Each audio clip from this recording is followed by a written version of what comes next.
The curtains have closed, the lights have been turned down, the show's over. And who won? Well, let's find out. Of course, I am the champ that runs the camp, the Medieval Massacre. And I am joined by the devil's favorite demon, Mr. Craven Gaming. Craven.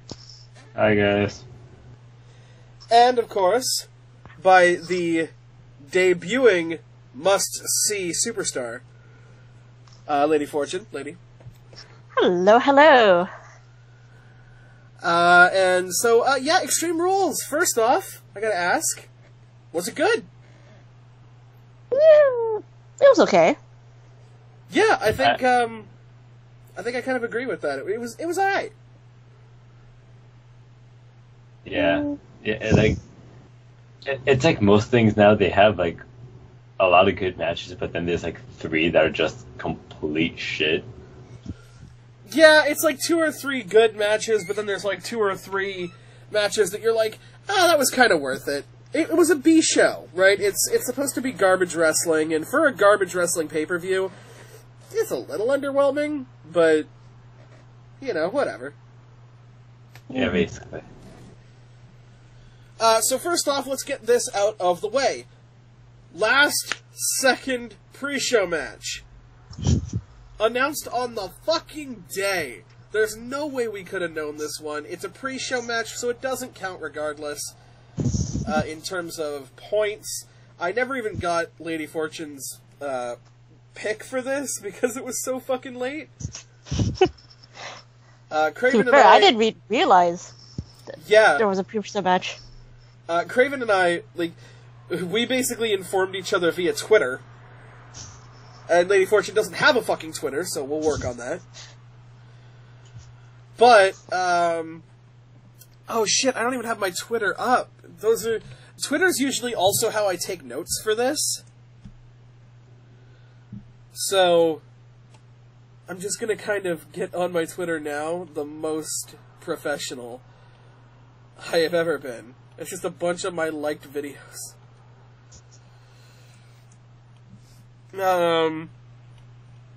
Let's just keep going. Okay, there we go. Okay, we had Kalisto versus Apollo Crews. Yep. This was a nothing match. Really, because, like, Kalisto just got his win back over Titus O'Neil the next night.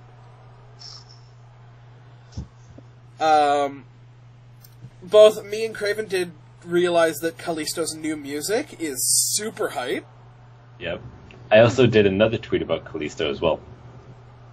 Did you? Kalisto's new look reminds me of Demon Kane. I mean, the dark-colored mask and the blackened eyes. Just saying. Yeah, that's true. Oh my god, I was a dick. I said Kalisto's new tunes are hype as fuck, shame about his career. Yeah, what you said about Apollo is just as bad. Yeah, Apollo's always had catchy music. Very catchy and fun. Shame about his personality. It's true! Apollo, dude, your gimmick is that you smile. That fucking smile. I do like Apollo Crews, though. He's a really great wrestler. I love his music. I love Kalisto. I just don't see them going anywhere. Yeah. He just needs a new gimmick. That's pretty much his thing. Yeah. And then I tweeted about Titus O'Neil saying, can Titus O'Neil just become a preacher and go away from the WWE? He doesn't stay relevant anymore. Stop trying to do something with them. And well, he did do a TED Talk, so that's something.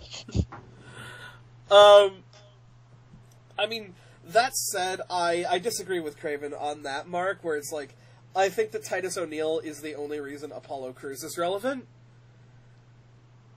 Because really, he's just kind of piggybacking off of Titus, and Titus is, like, he's a great personality, and he's rolling with this. But he's just kind of shit in the ring. He's very clunky, very slow. Yeah, but he does have arguably one of the best, like, fucking signatures currently. What, the Clash of the Titus? That's his finisher. I said signature. What is his signature? Like Like the 3 ones where he drops your side onto his fucking knee and then just chucks you. Oh, yeah. I mean, that's a great show of strength, but it's not as great as Apollo Crews' standing shooting star press.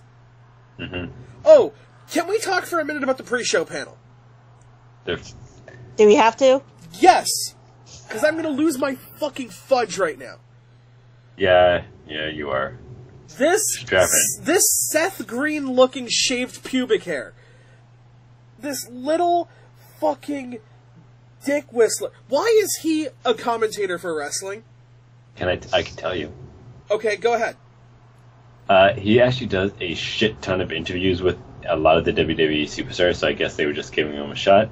He was probably just nervous as all fuck. But how do you call a shooting star press a 450 splash? Being nervous as fuck. Then don't go on live TV. Like, technically, he wasn't on live TV. He was on the YouTube pre-show. So and that's also live on the WWE Network and Twitter. He was on live television, being like, "That was an amazing 450 splash." Fuck you. Also, to be random, I have 555 tweets. Holy shit. How many tweets do I have? 4,046. Well, Jesus. Wow. I did like 555. I'm like, damn. Then there was Angle going ahead and saying they checked their ego at the door, they're gonna leave it in the ring, and then me quoting, "This is my yard, I'm the Kingslayer, and I never lost my title." Just like... Awesome. Yeah, no, they checked their egos at the door. You grab the 5 most egotistical people and put them in one match. What did you say? You'd be able to see it better, because it's a reply to you. I'm only looking at my tweets, so I can't see the replies. You mentioned, like, Reigns, you mentioned Rollins, and you mentioned Finn. But then I'm there, like, Joe and Bret Wyatt are just like, the belt's shiny. Yeah, and they're the heels. Yeah. They're the bad guys. They're the ones who have an excuse for having an ego. Yeah. And they're the only ones who are like, I just kind of want the belt. And Bray is like, I just kind of want the belt too, man. And then these other guys here are just like, I beat The Undertaker. I beat Triple H. Yeah, well, I never lost my title. And I'm like, well, fuck off then. Another thing I want to mention, this is the second pay-per-view in a row where I've essentially predicted the future without it, like, before it even happened. I tweeted out, I feel like WWE is too scared to mention what the next Raw pay-per-view is, because, Great Balls of Fire. Such a great name. Yeah, seconds and then they immediately mention it. Seconds later, I'm like, I stand corrected. Kurt Angle just said it. I tell the future, what can I say? Yeah, well, I cannot wait for fucking Great Balls of Fire. But we'll get to that in a second. Our inaugural contest is not Swan and Banks.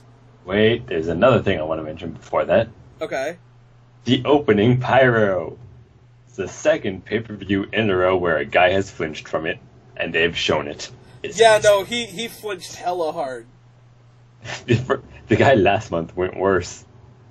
What, did he get, did he shit himself or something?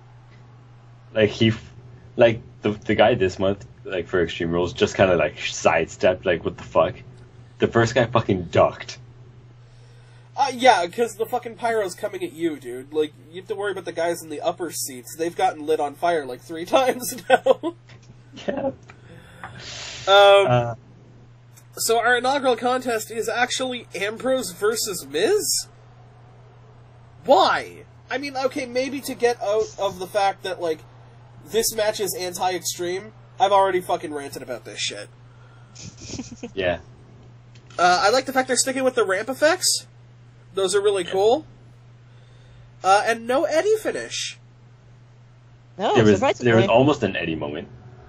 There was an Eddie style moment where, Maurice... He told Maurice to slap him.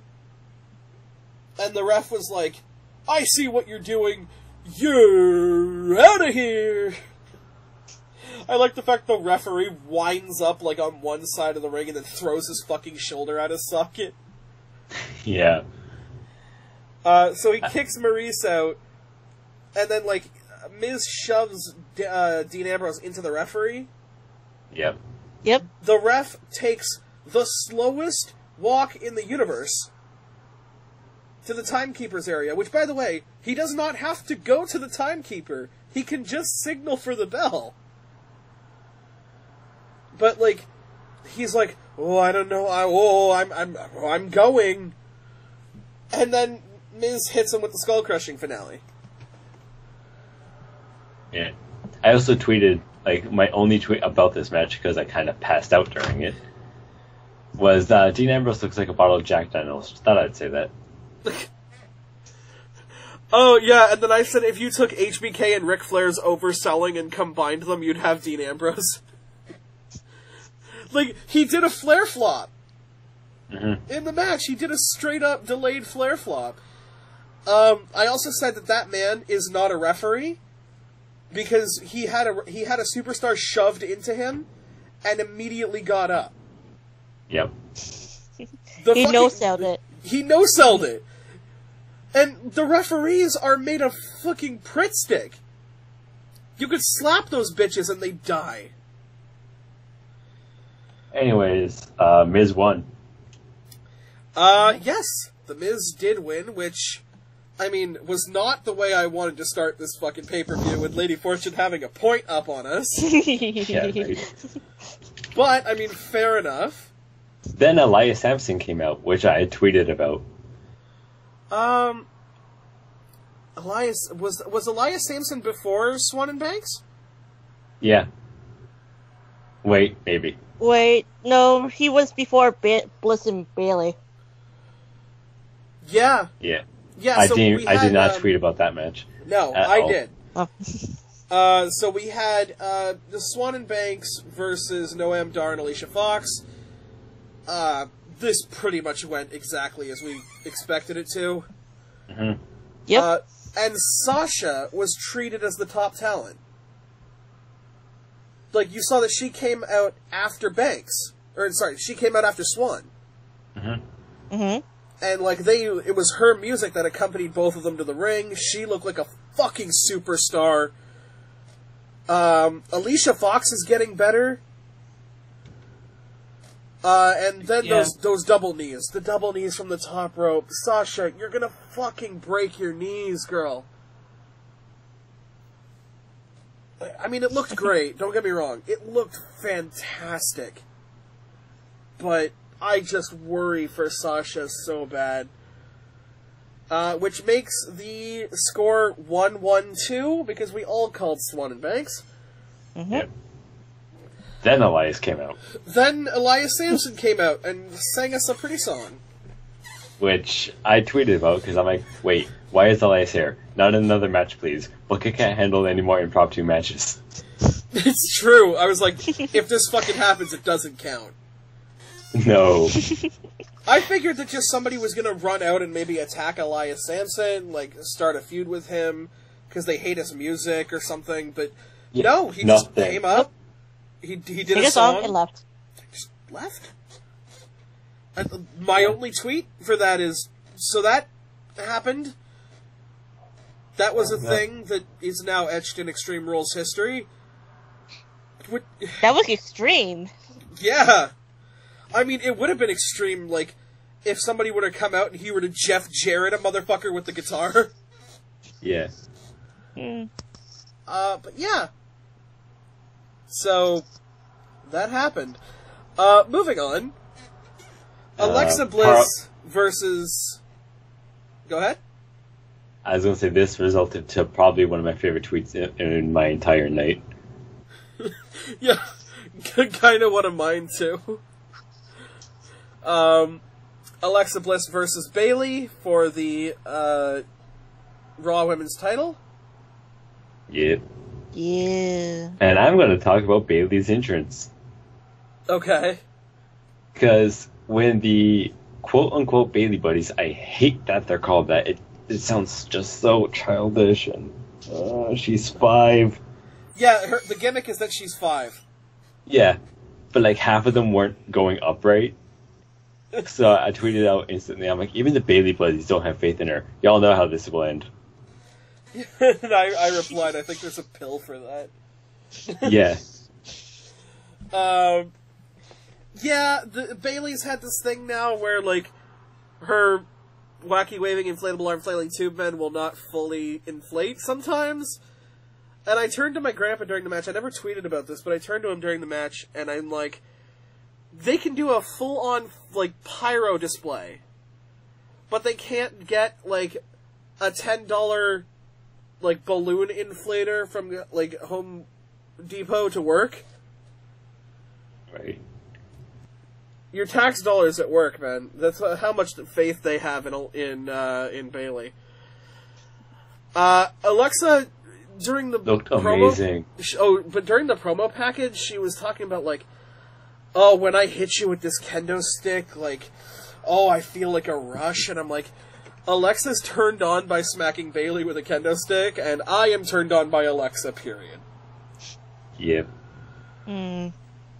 And then one of my favorite tweets of the night is, yo, if she a goddess, I'm a goddess, hello? Yeah. The black and silver looked so good. She looked really good. Bailey looked like shit this entire match. Yeah, like, it was terrible. Mm-hmm. I also tweeted at you saying, hey, look, the kendo stick isn't marked. Like, we tried to predict, but... No, and then, okay, so, what the fuck is the rules of this shit? Right? Because I lost my shit, because Bailey got the kendo stick. Yeah, mm-hmm. Bailey grabbed it first. And as far as I was aware, whoever got the kendo stick could use it, legally. The other girl could not. Yeah. Yep. But both girls used the kendo stick the entire match. Yep, so I guess it was whoever has it in hand. Right, but then that's stupid. Yeah, it is. Yep. Because, like, there's a part in the beginning of the match where Alexa just kind of looks at Bailey and she's like, go get it! Go get it! Go get the kendo stick! And then Bailey goes to get the kendo stick. I'm like, she's standing! Yeah. You're gonna go on the top rope with an opponent who can clearly fucking see you? To be fair, she barely reached the top rope. That's true. But, like, oh my god. She's such an idiot. As Alexa Bliss, I would have let her go get it. If that's how the match works, get the kendo stick, jump down, and then immediately kick her in the face, grab the kendo stick, and shove it up her ass. Yeah, basically.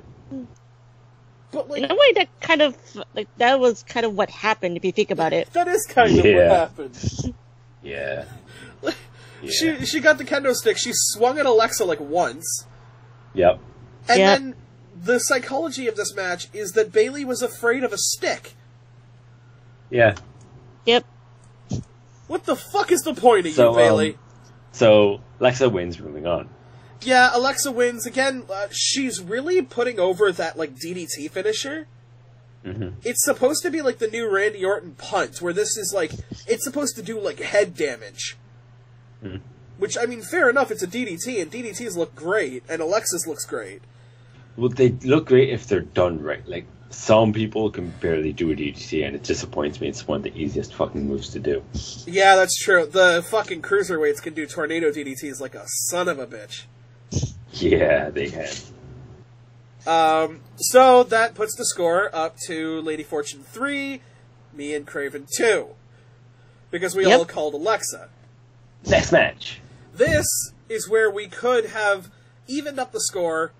It's Cesaro versus the Hardy Boys. And they modified the match. And they did modify the match. Now, we actually discussed this in the predictions video. We had no fucking idea how this match worked. Nope. But they mentioned it. You can only win when both opponents, or both members of a team, have left the cage and both feet have touched the floor. At the same time. It was said at the same time. At the same time. Well, what they meant is that both feet need to be on the floor at the same time. Not like you both have to leave at the same time. Yeah, like, both members have to be on the floor at the same time. At the same time. Yeah. like, one can't be climbing down, or, Jeff can't be out and Matt Hardy can be in. No. They both have to be out. So the psychology of this match is the Hardys are stupid. They got their faces kicked in for 90% of the match. Then Jeff left. Yeah. Yep. Then, Matt had so many openings. He did. He actually did. He twisted faded Cesaro, and then, fucking, Sheamus started to leave, through the ceiling. Yeah. And he went to stop Sheamus, and I was like, why would you do that? Let Sheamus you're escape. an idiot. And then just walk out. Go walk out the door. You just twisted faded Cesaro. They can't win unless both of them are outside of the ring, and your brother's already gone. Yeah. There was a moment where Jeff was out, and then Cesaro and Sheamus just floored Matt, and then they decided to taunt. I tweeted, I'm like, without the taunt, you both could have walked out. Just casually fucking open the door, out, there you go. Are you kidding me? I would have ping-ponged Matt until the man stopped moving. Because that's the thing, once Jeff left, it's like, oh, okay, so I guess we'll just use your brother as a punching bag until he legally is a vegetable, and then we'll just leave through the door. Yeah. I can't believe they tried to leave through the ceiling so many times. I was like, you guys know there's a door, right? Yeah. But then, no, not only does Jeff, not aid his brother in any way, he gets back in the ring! Yeah. He was trying to save his brother. Don't get me wrong. Whisper in the Wind from the top of the cage. Whisper in the Wind from the top of the cage looked great. I've seen it about 4 times now, but every time it looks great. Jeff never ceases to fucking amaze me. Yeah, and I actually tweeted at Jeff. For some reason I can't fucking see it. Let me get to that right now. I tweeted at him when he did the Whisper in the Wind from the top. I'm like, you sick, twisted bastard. I love you for what you do. Yeah, he's amazing. He will die in that ring happily. Yeah. But because of this, Matt leaves the ring through the door and starts to pull an unconscious Jeff's fucking dead body out, and at the same time, they're doing the same thing with Cesaro and Sheamus on the other side. And then Cesaro and Sheamus hit the ground first. I think that it was supposed to be closer than it was. Yeah, I think so as well. But Cesaro and Sheamus, they very clearly hit the floor first. Easily. So they won. This is not they just, sneaked away with the win, or they cheated, or something like that. No, they won. They won because they're better, and you guys are stupid. And then, that tied up 3-piece. Yes. But then I tweeted, I'm like, just don't let this be the end of the Hardys. They have so much left in them. This won't be the end of the Hardys, but I think this will be the, Beginning of the break-in? I think this is going to be the breaking, or at least the beginning of the breaking. Yeah. I see them maybe trying to regain their titles, because they still have their rematch clause, if they actually fucking use that. They always use it. I don't see why not. Haha, Bray Wyatt. Never mind. I take that back. Bray Wyatt has a legally binding rematch clause against Randy Orton that he never fucking got. Yep. Because the House of Horrors match was a non-title match. I am pissed off about that shit. So. Dickhole. Anyways. I did a tweet because I realized something. Uh-huh. With only 2 matches left, we're tied 3 apiece, and we all have different votes. Yep. Right. So I tweeted, I'm like, the last 2 matches of the night really decide the winner of the bucket triple threat. If Neville wins, you guys can only tie me. Actually, if Neville wins, you're fucked. Because we have the same call for the final match. Yeah. Yep. But if Neville wins, then Roman Reigns has to win the main event for Lady Fortune to tie me. If Austin Aries wins, I'm fucked. Yep. And it comes down between Finn and Roman. If one of them win, then one of you guys win. If if none of them win, then it's a tie. Yeah. Yep. So there are a lot of ways that this could go. And yet it went the way it did. Yeah. I also tweeted about this match because it was really, really, really, really good. It was a really good... Well, all of the Neville Austin Aries matches have been great. Yeah. I tweeted out, I'm like, this may not be an extreme match, but I feel like this could be a match of the night, hashtag shucky fucky quack quack. Okay, now this is the thing. I'm going to quote JoJo, almost word for word. The following match is a submission match for the WWE Cruiserweight Championship. In this match, the only way to win is to make your opponent submit.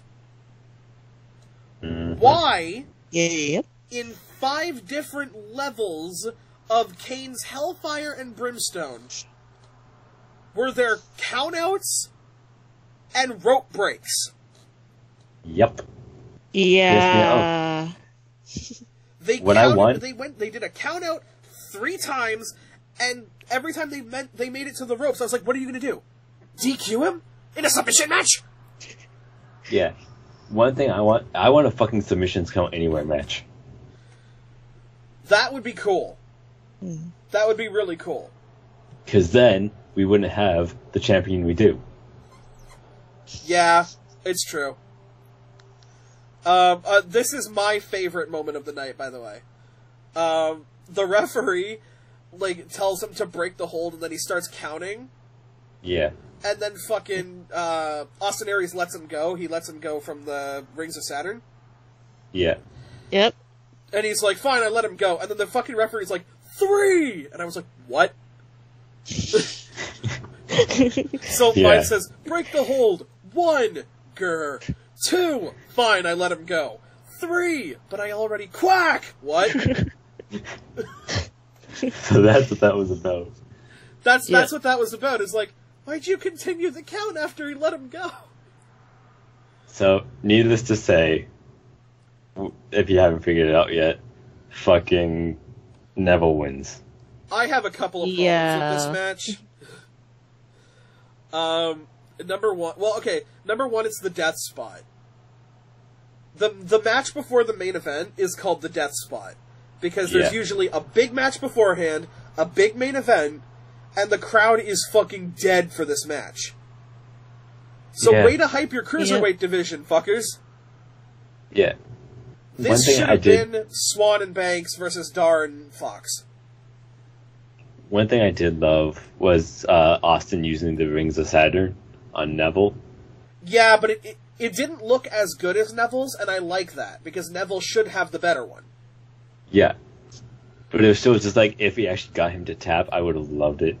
I would have loved it if Neville would have used the Last Chancery. I was expecting it, but surprisingly no. But the Last Chancery has remained this, protected thing. Yeah. Which is good. Again, both of these guys look fucking amazing. They do. Austin Aries has always been great. And the champion came out second in every match. Dean Ambrose, Alexa Bliss, Neville, and the Hardy Boys all came out last, and I fucking love it. And because I'm a corny little shitlord, after the Neville Aries match, I tweeted specifically at Massacre saying, "And there goes my chances, but Massacre takes the lead 4-3-3. Lady Fortune needs, I accidentally said Rollins, so I meant Reigns, to win to tie." Also, they did 3 figure 4s, and none of them ended the match. So way to shit on Flair. Get it? There goes my chances. I get it. Last chancer. The chancer. I got it. Red Arrow to the back, and Rings of Saturn, which is amazing, by the way, because obviously the Rings of Saturn does pull on your back. Yeah. And we've never seen a red arrow on someone's back. That's 4-3-3. If Reigns wins, I tie with Fortune. Anyone else, I win. Yep. I also said if they actually made... Because I saw the preview to Great Balls of Fire as, an old school 50s thing. If they made it old school themed, it could work. Could. Probably won't. But it could work. If they just renamed it like an old school 50s song every time. Did I fucking lose you guys? No. Nope. Okay. I just have Great Balls of Fire in my head right now. So. Bray Wyatt does not get an introduction. Nope.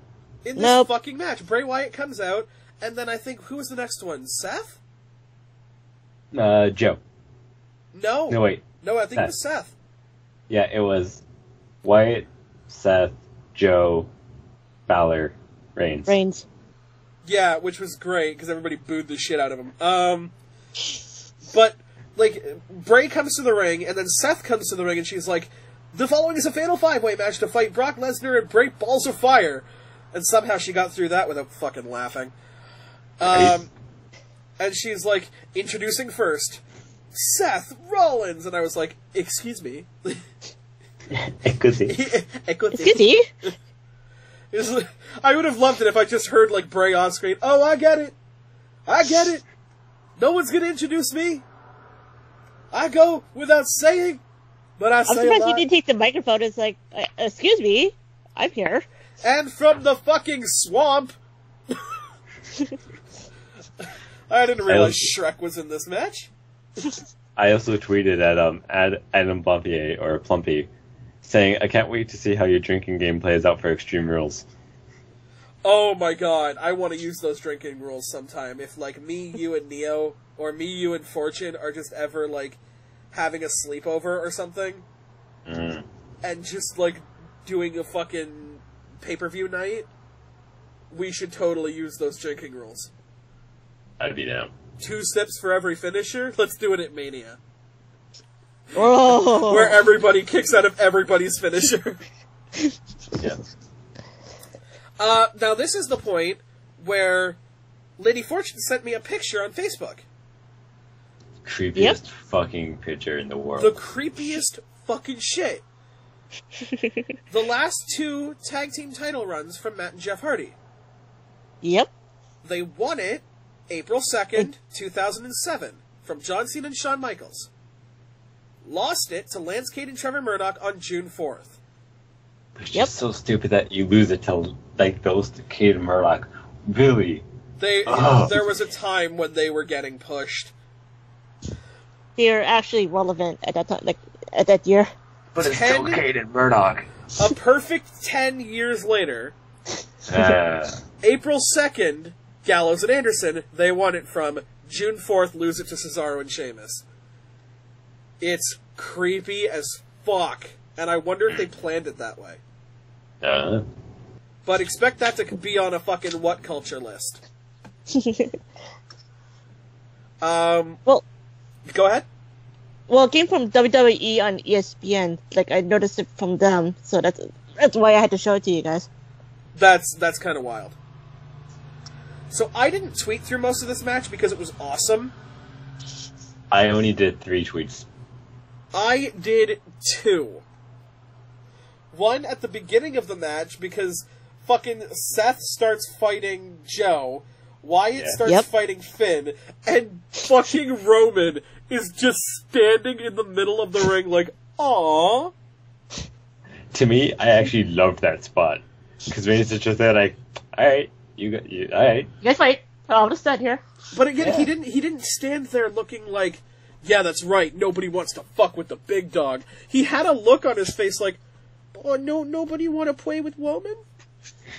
I want to fight. I'm the big dog. So, I did have a tweet when Wyatt and Joe were having their little... their little alliance? Yeah. Wyatt and Joe should should legit form a tag team. What would they be called? Sweaty as fuck. I don't care. Like, they are both beasts. They can both move quick as shit. They're both I think it'd be definitely like a force to mess with. I honestly think, yeah, like if Bray Wyatt had any actual credibility as a cult leader, he would recruit Joe and make him join the family. Oh, yeah. Like, can you imagine just, like, a fully brainwashed Joe? Like, this fucking titan that you can just sick on people? Festus. Kind of like Festus meets Braun Strowman. Mm-hmm. But except it's Joe, and he's faster than both of them. Yeah. Like, he's an amazing, amazing wrestler. And I guess that means we should talk about the finish of this match. Because, honestly, there's so many spots in this match. Notable spot for me, Joe puts the Coquina clutch on Finn Balor on the outside, and Roman spears them both through the barricade. Yeah. That looked amazing. The Seth... thing right after, I need to mention as well. You're going to talk about Seth? So, Seth did a frog splash to... Bray? And he bounced his knee off of the frame of the table. Oh, yeah. His knee is fucked. Like, I saw that, I'm like, no. Oh, they showed the replay on that, like, 4 times, and I cringed every time. I even tweeted, I'm like, oh dear God, the way Rollins bounced his knee off the hard part of the table is painful as hell. I couldn't tweet about it because I was too busy going, oh, fuck! Yeah, like that. You essentially just came back from your fucking up your knee. Don't fuck up your knee again. No, 5-star frog splash it, turn in midair. Like, no one's gonna give a fuck, you're Seth freaking Rollins. Yeah. And then the ending moments. My God, they were good. They were so good. I legitimately thought that Finn Balor was gonna take it. So did I. Like, I'm like, yes. I was like, oh God, no. Roman, no. Roman, please. And, like, Roman hits the Superman punch on Finn, and I was like, no, don't fucking do this. I will not tie with fortune, not this way. Like, and then the drop kick, and then he sets up for the fucking coup de grace. And he hits the coup de grace. And I was like, yes, Finn, do it. But then Joe out of nowhere. Out of Joe-where. Fucking yanks Balor off, and it sinks in the Coquina clutch. And they are really pushing this Coquina clutch move. Mm-hmm. Yeah. A bit too much, honestly. I think it's great. I think it's honest to God great. It's a great move, but, like, there's... Like, don't forget about this fucking muscle buster. The muscle buster is great, but it's a package suplex. Yes, I know what it is. That's really all it is. The Coquina clutch, at least, looks like it chokes out a bitch. It's basically like one step away from being a triangle chokehold. Now, that being... It's a triangle chokehold basically from behind. Yeah. Now, that being said, I'm going to mention something that happened on Raw. But this isn't about Raw. Shh. Last time we checked, this is my series, so struth. So Raw happens, and Paul Heyman comes out. Yep. Because Joe is cutting a promo basically like, oh, I see Brock Lesnar's not here, he's a bitch, he's a pussy, whatever, I don't fear Brock Lesnar. I want what Brock wants. Yeah, I want what Brock wants, and I want to take it from him. And I'm like, yo, Joe, why are you so fucking good, dude? Heyman comes out, and of course Heyman's great. Then there's a moment where he corners Heyman, and there's no microphones. But you can still hear every single word. You can only catch them from the camera mic. Yeah. And it's amazing because you feel like Joe doesn't want the fucking audience to hear it. He's telling this just to Heyman. Mm-hmm. I'm going to wrap my arms around you, around your throat, and you're going to feel it tighten. I want you to tell Brock how this feels. And it's fucking creepy. And when he does it, you're like, he's gonna kill Heyman. Yeah. Heyman is like 50-something odd. Like, he cannot handle this. And then Heyman runs to the back, and he calls up Brock, and he's like, you need to come here. Oh, no, Brock calls him.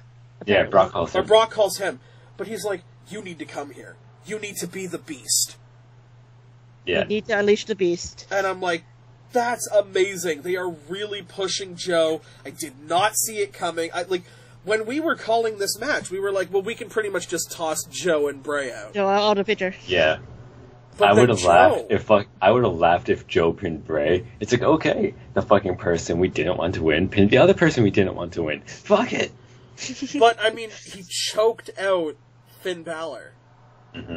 Right when he was about to win. So there's a precedent for Finn maybe fighting Joe down the line. Maybe. Possibly. NXT never happened. I would actually love to see Joe win the title off of Lesnar and then go on to face Bray. Go on to face Finn. But I think they're setting it up for Finn to face Bray finally, because if you're talking about Raw, it seems like Wyatt's on a mission to take out the people who lost. He took out Reigns, and I think the next one's going to be Rollins. Maybe, unless they're actually feuding together, Reigns and Bray. Again. Because I don't think they know what to do with those two at that point. I wouldn't know what to do with Roman either, because the crowd is never going to like Roman until you turn him heel. But then they're going to like him. And then it's like, you have to turn him heel but actually give him heat. And you had your chance to do that at Mania, but you had him go over Undertaker clean. Well, you had the chance at Mania. It started before Rumble, for fuck's sakes. Yeah, it really did. Like, eliminating Undertaker, stuff like that. Like, you know that he's going to get booed. Why not just turn him fucking heel? But then it's the same with John Cena. Yeah, but they've never given John Cena... Well, I'm not going to say never, but they rarely ever put John Cena against a good guy. Like, against someone that the crowd loves. Really, the only time they did that was with The Rock, and that was a dream match. Yep. That was only supposed to happen once, but it's happened twice. Yeah, twice in a lifetime. Yep. But with Roman, you're giving him Undertaker. They love The Undertaker. Yeah. And this was not a passing of the torch ceremony. Like, Undertaker didn't shake his hand or something. Like, no. And if they did, really all you would have gotten was somebody booing The Undertaker. Yeah. Which, Undertaker's little thing that he did afterwards, to me, was like the most, like the saddest. It was almost sadder than fucking Ric Flair's moment. Almost. But Almost. I'm sorry, that whole I'm sorry, I love you super kick thing. Yeah, is always number one. Oh, guys, smash the like button if you cry every time. Like, that moment. Oh, my God. That being said, though, I think we should talk about the final score. Nope, and it's gone. I think we should talk about the fact that Lady Fortune just left. Yep. Maybe we should try and get her back? I mean, we're just talking about the final score. We are talking about the final score, but I'd like to have her in the thing. I mean, don't know if you can get her back. I'm working on it. Anyway, for now, let's talk about the final score. The final score, because none of us were right. None of us called Joe. None of us saw this coming. It was a swerve. Means nobody gets points, and the final score is 4-3 for me. At least it was close. It was very close. Like, I was really worried that Reigns was going to win at one point. I did not think Reigns was going to win. I never thought Reigns was going to win. What I would have loved personally is while Joe had the coquina clutch on Balor, like fucking Seth came up and locked in a finisher or a submission on Joe, or like did something to like, and then they both passed out at the same time, or like some shit like that. I mean, a really great way to win if it was Finn, is to have like Seth hit like the ripcord elbow on Roman. Yeah, which happened. Which happened, or the ripcord knee, sorry. And then have Joe lock the coquina clutch on Seth. Yeah. Coup de grace by Finn. Yeah. Onto both of them. The thing with the coquina clutch is that they're on their side, they're not really on their backs. You could have them on their back, though. Yeah. And if it's just like he's just putting the hold on, and he's on his back, and then just suddenly coup de grace, and then pin Rollins. But I'm not opposed to Joe versus Brock at Great Balls of Fire. This is a fucking dream match. These guys are both absolute powerhouses. WWE, do not... Oh, hey, Lady Fortune, welcome back. Hi, sorry. That's okay. Do not fuck this match up. The other thing I gotta mention, which is another moment I turned psychic, is after the match, I tweeted out saying, great, like, we now have a heel champion versus a heel competitor. And guess what happens on What Just Happened by What Culture Wrestling? What? Plumpy himself said exactly what I did. Yeah, it's... I think what... I have ascended. You have ascended to precog status. Like, yeah, I mean, GG, dude. Yeah, right. So,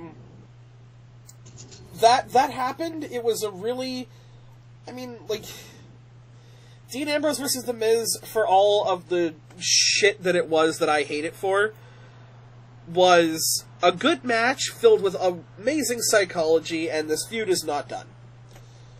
Cesaro could have used some weapons, though. Well, yeah, but maybe some weapons. DQs, man. DQs are super important in Extreme Rules. Neville versus Aries was great. The problem was it was on the death spot. And countouts. And... Right. But the crowd was fucking just lukewarm for this match. They were like, we want to care, guys, but Hardy's and Cesaro just happened in a steel cage. That match was good. The Hardy Boys looked stupid, but a lot of the spots were really good. The Whisper in the Wind off the top was great. Yeah. Swan and Banks versus Noam Dar and Alicia Fox was alright. You know, for what it was. Yeah. I liked it. To be fair, that was the piss break match. That was the piss break match. Swan is an evil bastard, and he looks evil. Yeah. He has the most evil, winning smile in the world. Yeah. And then there was Sasha Banks dancing, and I'm okay with this.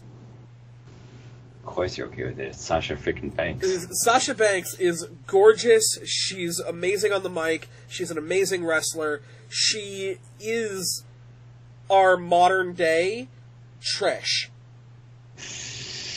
I will go out and say that, and I will say that Charlotte is our modern day Lita. Down to the fact that they both use a fucking moonsault. In a way, I kind of see Trish a little bit more in Alexa, but I think that's why Charlotte and Sasha had their feud for so long, because it was your Trish and Lita feud. True. Yo, write down in the comments who you think is the top female superstar that's going to take this company by storm. In the current main roster as we know it, you know, don't say people like Asuka, Ruby Riott, or like... It's totally Tamina. It's Tamina. She does a wicked thrust kick. They need to stop calling it a super kick. Yeah. Because it's not a super kick. It's a fucking thrust kick. There is a difference. At least she doesn't buck her foot back. It's actually on the side. Yeah. I'm looking forward to seeing what Tamina can do at Money in the Bank. But yeah, so all these matches were good. The main event, the Fatal 5-Way, I can only say, watch this match. It was great. It was. Yep. These are 5, and you know what? I might get some heat in the comments. I might get some fucking X-Pac heat in the comments for this. But these are 5 incredibly talented superstars. Mm-hmm. And I'm including Roman Reigns in that one. It's just Roman as Roman. Roman the character is amazing. Roman the character is great. Roman the wrestler is fine. It's Roman the storyline. Yeah, it's just the storyline that's burning him alive. Everything else, he's good. He's I really do feel sorry for him because he's doing his best. Now, is he, like... I put him probably at the bottom of these 5 guys, maybe, like, above Wyatt. Yeah, he's above Wyatt. But I would still put him at second last, like, below people like Finn, Joe, and Seth. Okay, the question is then, who's at the top? Ooh. Oh, fuck. I'm going balls to the wall as Rollins. I was gonna say Rollins or Balor. Like, to me, it's just like Rollins, Joe, and Balor. In that order. I would say Rollins, Balor, Joe, Roman, Bray. Because, like, to me, Joe just barely does Balor in, because it's also like that, I'm a big guy, but I can move like I'm a small guy. I love the corner clothesline into the corner Itziguri. Yeah. That he does. I think it's fucking great. Yeah. Don't get me wrong, the fucking drop kick into the fucking turnbuckle into the coup de grace is great too. Yeah, it really, like, they're just all great. Like, as we're ranking these guys, please understand that all 5 of these superstars are fucking phenomenal. Yeah. Yep. Like, can you imagine if you could, like, sub Roman Reigns out for, like, sub out Roman Reigns and Bray Wyatt for AJ Styles and Shinsuke Nakamura? Why did I know you were going to say that? If you had all 5 of those fucking guys going, oh my god, you would lose. The crowd would be destroyed. No, you want to know what I think would be a clusterfuck amazing match? Huh. Is Nakamura, Styles, Balor, Aries, and fucking... Seth? Yeah. Yeah, I could see it. Like, that would just be insanity fucking exploding everywhere. Shut up and take my money. Yeah. It really would be a shut up and take my money situation. Like, oh my god. Now let's talk about Book It as a show. Right? As the kind of mediocre podcast predictions contest show that it is. Okay. First of all, Lady Fortune, amazing debut. Yeah. Thank you. You really did come, like, very close to winning. It was the Neville. So close. It was Neville. Yeah, it was Neville. Neville made the difference. Like, I immediately got worried once The Miz won. I was like, shit. Yeah. If the Hardys win this match, we're fucked. Yep. That said, Craven, of course, very well done as well. I try. I'm gonna say this right now. I'm not gonna do what I'm gonna say for Money in the Bank, but I will for Great Balls of Fire.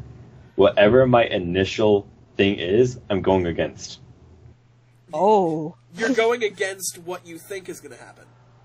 Yeah. So if I'm like, oh, fucking Brock's gonna retain, I'm gonna make nope, Joe. That's gonna be interesting. Okay. Because, like, look, if I flipped it around, I would have won. I would love to do a live version of Book It with all 3 of us, like, actually in the same room, watching wrestling together, and getting fuckered off our ass. Especially if we're taking 2 sips for every finisher. Fuck me. Oh, dead. boy. That last match would have murdered us. Yeah. Yeah. I literally would have just had, like, I would have just no-handed my drink. Just upside down. Just tell me when it's done. Yeah, right. Also, I had an idea, and I'll bring it up in this, because why not? Due to the fact that Miss Fortune can't partake in what I'm about to mention, is kind of unfortunate, but hey, I didn't know about this until recently. Colin Bravo's coming up at the end of July. Massacre and I know this. Massacre and I are both going. Correct. What I'm thinking of doing, Massacre, if you're down for this, is I will bring, as like a starter thing, Bean Boozled. Alright. And we will make up for the matches that we have lost since this. So for Extreme Rules, Money in the Bank, Great Balls of Fire, and any other pay-per-view before Con Bravo, and then for every match we lost, we eat a bean. I want you to know that that is the sound of my Bean Boozled case. Ah. I am ready, willing, and Gable to do this shit with you. Yeah, and we could record it live. Oh, we totally will. Yep. But that is the end of WWE Extreme Rules. Join Look us forward to the end of July. Yes, and also don't forget to join us back here on the Medieval Massacre channel for the Book It predictions for WWE Great Bowels of Fire and Money in the Bank. Money Bank. Next Money in the week. Bank is first. Yep, next week.